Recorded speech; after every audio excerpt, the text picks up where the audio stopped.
we'll be able to help you. Thank you. Bye-bye. Hello. If you've purchased this videotape because you're thinking about filing for bankruptcy or you know someone that is, you've done the right thing.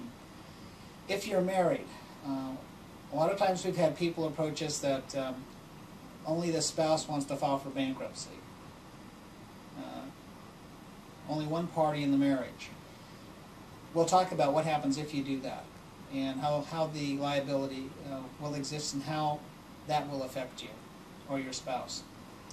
Another situation we've had is a person comes in and they're married and only one member of the family wants to file for bankruptcy, the husband or the wife, and one's got good credit and the other one maybe has caused most of the debt problems, and it's like, well, do both of us have to file? I mean, I've heard that enough times. And the answer is no, you don't both have to file. But you need to pay attention to certain things. One is that if the debts were created from the time you and your spouse were married to the present time or to the time of filing the bankruptcy, then if they can't collect the money from one of you, they're going to collect it from the other. And in California, we have community property states, so that each of you is really responsible for paying off the entire amount of the debt, of each debt. So if they can't collect the entire amount from one member, they'll collect from the other. Once again, you need to look at your book to see how your state deals with debts. And but in California, we would never recommend that one person in a marriage file for the bankruptcy if the debts were created during, if the debts were one spouse, the spouse's debts, and they're created prior to the marriage, from a previous marriage, for instance, that situation might require some legal representation on the part of the spouse, but most likely they won't go after the spouse for the money. So, 5 good reasons that you don't want to wait till the last minute, because you want to plan. If you're going to file for bankruptcy, you should be planning in advance, at least 6 months in advance. You don't wait till the last minute. You wouldn't do that with any other kind of a business situation. You need to take control. Too many times I have people come into my office and they're running away from the collectors. They'll tell me that they haven't even opened up statements or envelopes from their creditors for 6 months because they just don't even want to deal with it. They feel so devastated.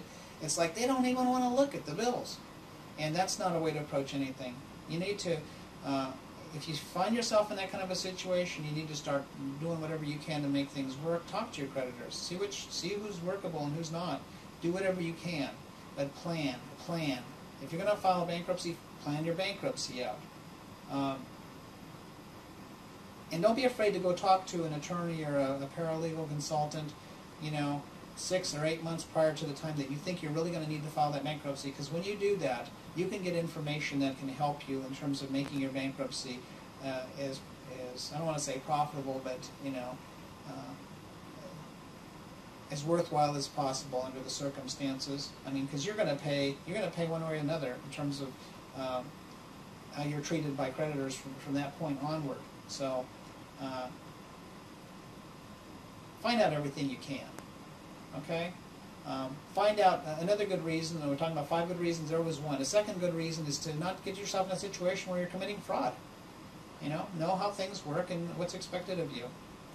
3, also know the kind of situation that's going to exist after you do file. That you're going to lose any creditor, any privileges with any creditors, and you need to plan for that too. So you're not left out in the cold. Another thing is, you need to take a look in terms of what you can keep and what you can't keep. As far as, I have creditors that come in that really would like to, or not creditors, but clients that come in that really would like to pay off certain creditors. The rules are set up in a way that they don't want you to be partial to one creditor over another. If they're both unsecured creditors, if you've got 15 unsecured creditors and you're going to file against them, they don't want you choosing one out and paying that one off. And there are ways in the process that they can discover whether or not you've done that. If they find out that you did, they'll go in there and take the money back from that creditor and distribute it to the other 15, so everybody gets an equal share. Okay? So plan in terms of everything you're going to do. And think in terms of future debts. I mean, you need to take a look if you have medical problems. A lot of people come into my office and file for bankruptcy or want to know about filing for bankruptcy because they had an ailment, some type of a medical difficulty, and as a result, they've had to have $20,000 worth of surgery or whatever, or hospital stays, and they know they're going to go back in for another $20,000. Clearly, the time to file for bankruptcy is not before they know they're going to go in for another $20,000. Okay, if that's the situation, you wait till you know you're done. If you're in a situation that you can't afford it anyway, and you file in the middle of all that, you're going to come out of the bankruptcy owing another $20,000. That is not going to resolve your situation, and that's what the bankruptcy procedure is supposed to do, is basically get you started, resolved, so that you can go forward and start your life again without being devastated. And so if you're in that kind of a situation, again, another good reason to plan is to take a look at your situation, where you've been and where you're going. And if you think you're going to go into a more debt-producing situation, then that is not the time to file. Okay? So, we're getting down to the end of the tape here, and the book I'm going to tell you about